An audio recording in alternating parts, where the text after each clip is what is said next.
Welcome to the video, everybody. My name is Ray. The camera's crooked, but I don't know how well it's going to work. I got the Max, I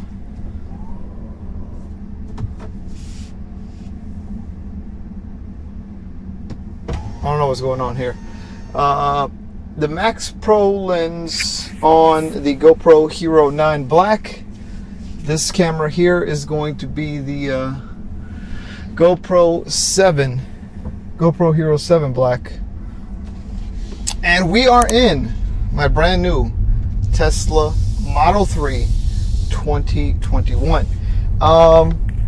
Couple of things. This is my first all-electric vehicle. When Tesla first came out a long time ago, I think it was originally like 2016. We're going over these speed bumps here. I guess this is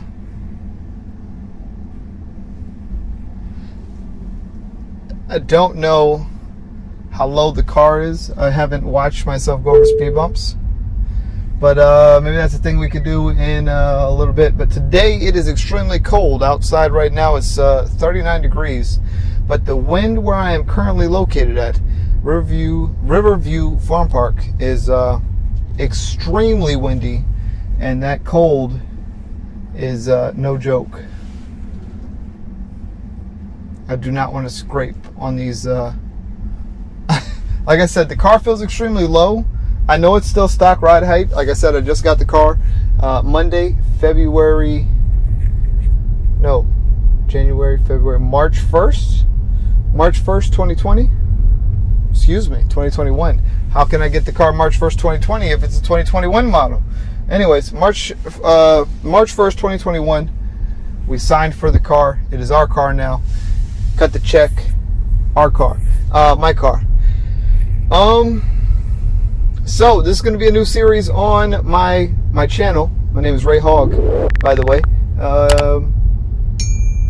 It'll be bouncing back and forth between my gaming channel, IXxNASTYxXI, which is kind of like my main channel, and this will be on the Ray Hogg channel, which is me, my real life channel, and real life things that I do with real life. So we're just going to drive the car around a little bit. Hopefully we don't get pulled over by the popo, because we have things and stuff hanging that could potentially be obstructing our view. I'm going to go through a couple of thoughts about the car. Once again, another one of those things in my life that I did not believe that I would be able to do, to obtain a Tesla, period. Just any Tesla. Obviously, the Tesla Model S and the Model X, the price range that those two vehicles are in is extremely far from my budget. This is the Tesla Model 3 Standard Range Plus, and riding by some City Farm folks out here putting in the work, making the community look real nice.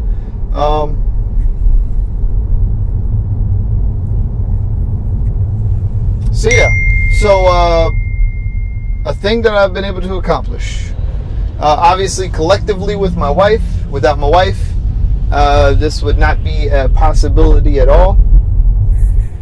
But we've been able to do it. We've made it happen, and things are going great.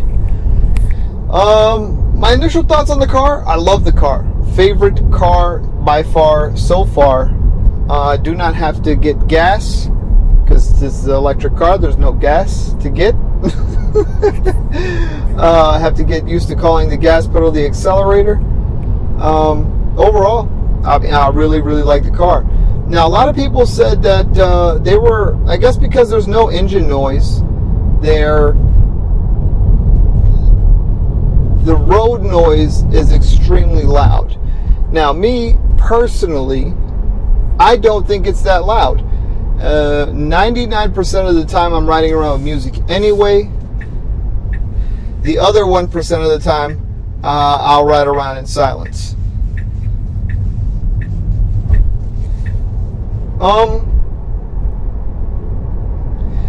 Things that I've been able to like tangibly notice, okay, so the back of the car is a lot higher. One of the main reasons why I like this car is because I wanted to get a Porsche Panamera. That was a car that I really wanted to get. Porsche Panamera is probably I would say my favorite realistic car that like I had as far as a dream car. Once the opportunity presented itself to obtain this Model 3, it kind of went away. The whole hoping for a Panamera.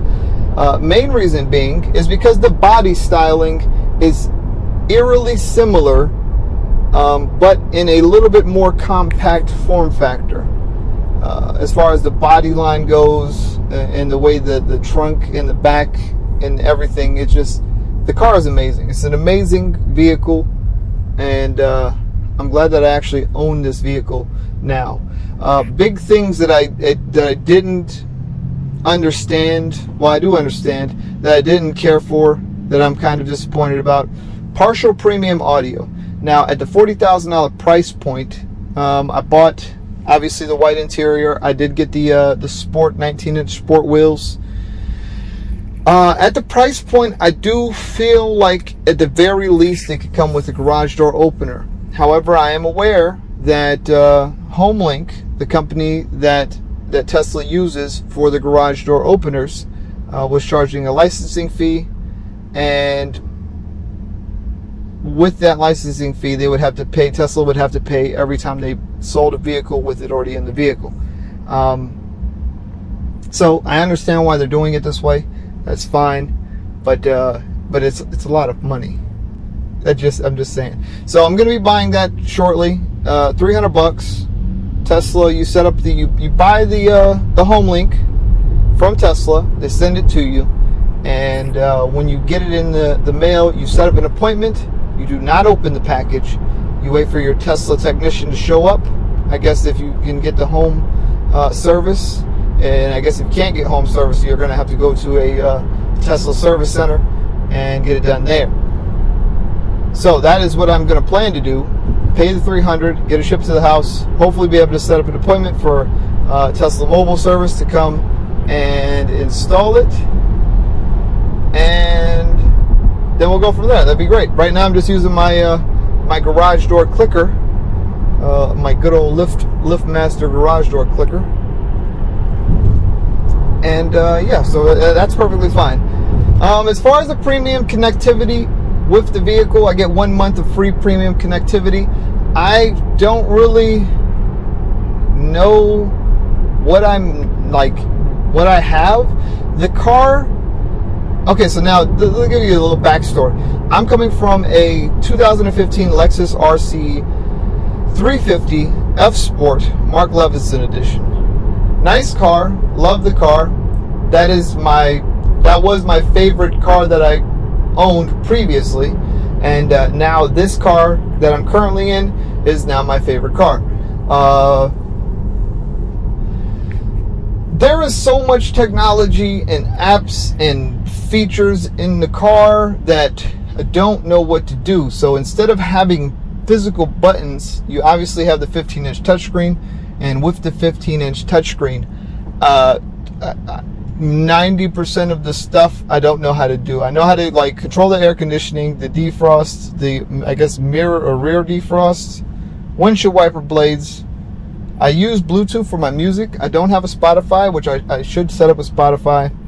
I use YouTube just to check it out and see how it looks. The screen looks amazing, by the way. I was watching my own videos. I do have a screen protector. I was going to put it on, but being that I've been working every single day, I work every single day. So being that I work every single day, it's hard to find time to do things and stuff and focus on the YouTubes. Now, if this was my main source of income, then we might be okay. But because this is not my main source of income, and one thing I do appreciate about the car, though, is the instant torque and instant acceleration. Because people in Virginia drive like psychopaths. So because they drive like psychopaths, you have to drive like a psychopath too in order to do things that you want to do and get to where you want to go. This is hands down the fastest car I have ever driven. Okay, the fastest car I have driven consistently. I've driven the fastest car I've driven was I want to say it was like a 1990 Ford F-150 pickup with a 454 big block V8 swap. That was previously the fastest or highest torque vehicle I've ever driven. Hitting the gas pedal on that and feeling the amount of torque in that truck was actually terrifying, because the truck had so much low-end torque and power. This, on the other hand, I feel like is very linear in its power delivery. With all of the, I guess, technology in the vehicle, the traction control is absolutely fantastic, and it keeps you stuck to the ground. I know there are aftermarket things that you can buy that can allow you to have like a drift mode where it turns off traction control and all these other things. I will get into that later on in the future, but for now, I'm really satisfied with the vehicle. Watching YouTube videos and watching other people talk about the car does not do the car justice. Everybody says that the sound system sounds amazing. Coming from that Mark Levinson Lexus, I'm not going to say that the sound system sounds bad. The sound system is extremely clear. However, with the the partial premium interior, we are either missing speakers, or the speakers are disabled, and we are missing a subwoofer for sure. Coming from having a full Mark Levinson system to having a partial system is extremely noticeable. I am very into cars. I used to be heavily into cars, and as time progressed, I have gotten out of it because of focusing on my other priorities, maintaining my mortgage, maintaining my car payments, and maintaining my other bills. However, with this vehicle, I do plan to do a couple of upgrades based on the fact that it is a partial premium interior base Model 3. I do want to do the front trunk, automatic open and close upgrade. I want to put some rims on it, and I want to put an airbag suspension system on it. Those are the main plans I have. I do eventually want to get it tinted, but for the time being, I'm cool with the fishbowl. We're going to ride around, let everybody see me, and I'll be happy with that.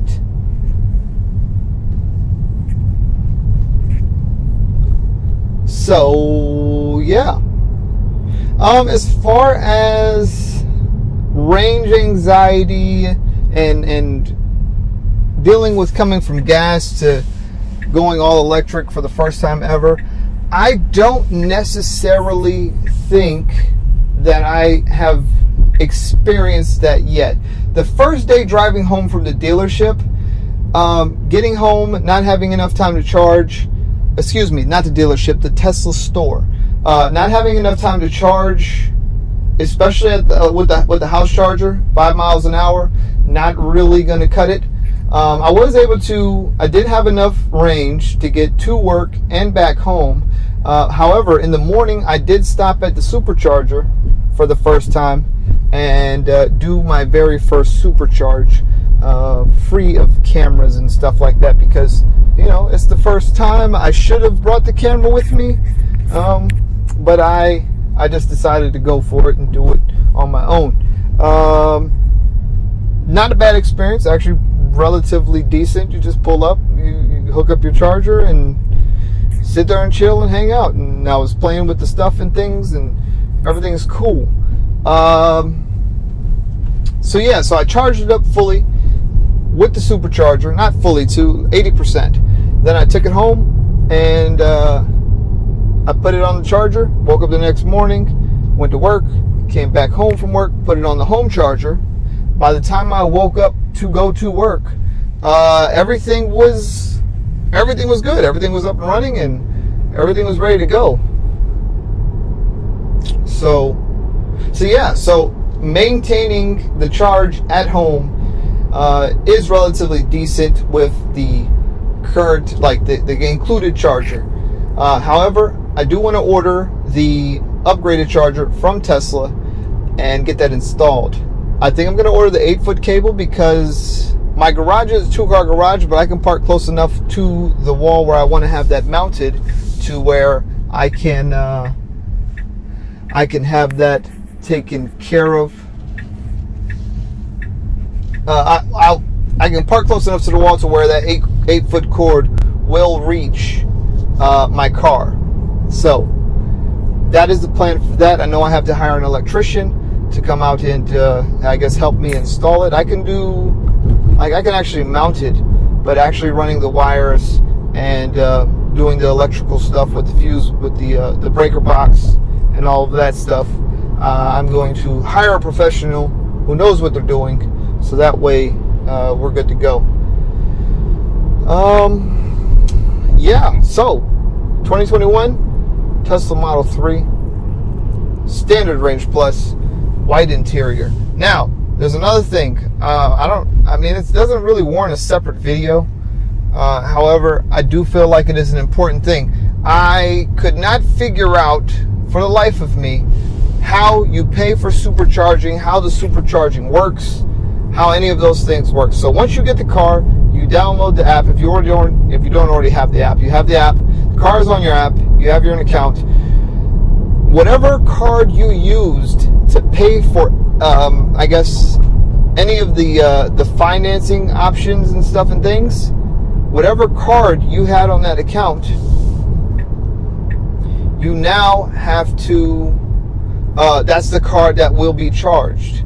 So just keep that in mind when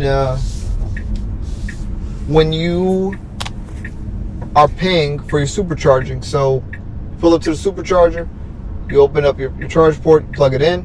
Once you plug it in, it starts charging that card. Yes, so that's, pretty much straightforward. That's it. Whatever card you used on your Tesla account is the card that will be charged for your supercharging, unless you have free supercharging miles. I made the mistake of not using any referral code upon purchasing this vehicle. I do distinctively remember my service agent asking me if I had a referral code. I told her no, and I think I was thinking about something completely different. So, that being said, if you guys are interested in buying a Tesla of any kind, Model 3, X, Y, or the S, and you need a referral code, I have 0 referral codes. So you could be my first one. You can use my referral code. You'll get yourself 1,000 supercharger miles, and then I will also contribute. You'll contribute to me getting 1,000 supercharger miles as well. Pulled up on that BMW i3, and they were checking me out in their little i3. I don't remember if the i3 is 100% electric or not, but if it is, fantastic. And I don't know why there's that high-pitched electrical sound when I mash the accelerator. This is the first time I'm hearing that, but then again, all the times I've accelerated, I've had the music on to a certain extent. And also, this is the first time I'm recording with my GoPros, and don't know what's making that electrical buzz sound of speed. But what I do know is this thing that's happening. For the most part, I ride around in my car like this. And this is like, I would say 75% of the time. The other 25% of the time, you'll see me sitting up like that. But yeah, this is how we ride. I ride like this, and it is fantastic. So we got more people doing some road work around the way. I'm super duper excited to have this car. I'm super grateful and appreciative. I have to give a huge shout out to my wife. because without her and me working together, this does not happen. And I'm super grateful to be in a position to where I can actually afford this vehicle. Yes. Maybe another video we can do will be how much I paid for my Tesla Model 3 in the state of Virginia. And that could be a thing we can do. Break it down step by step, how I did my financing, where we did the financing, and all of those things and stuff. One pedal driving. That's another thing I want to touch on. One pedal driving. For the most part, aside from when I had to get in front of that Prius earlier, I rarely use the brakes. On each one of my daily trips to and from work, I probably touch the brake pedal once or twice. One of those times is in the parking lot when I'm going to park. The other times might be if I overestimate how far I'm going to be needing to stop before I get to the light. But I've only been driving the car since Monday, and I have a very good feel for the pedal. It almost reminds me of like a reverse golf cart, if that makes sense.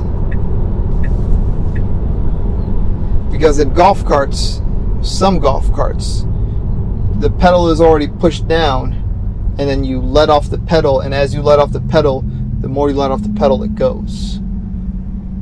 And then you push the pedal, the same pedal down to brake, which is it's a very interesting thing. So, right now we're driving by C&U. I don't know how well you guys are going to be able to see this from the video. I have a text message from Crystal. Crystal Hug says okay. Okay. So that was about the Amazon shopping cart. Doing some shopping things and stuff. Yes, this is Christopher Newport University. Relatively close by. So, thank you guys for checking out the video. Thank you guys for hanging out with me. I do appreciate it. I'm going to go ahead and head on home and throw this footage on the computer. I do not know if I'll be able to edit it today. However, thank you guys so much for tuning in and watching. I do appreciate it. Hopefully you guys got any questions specifically that you want to have answered that I can try to answer about the vehicle, I will do that. Leave them in the comments below. And yeah, I'll see you guys in the next video.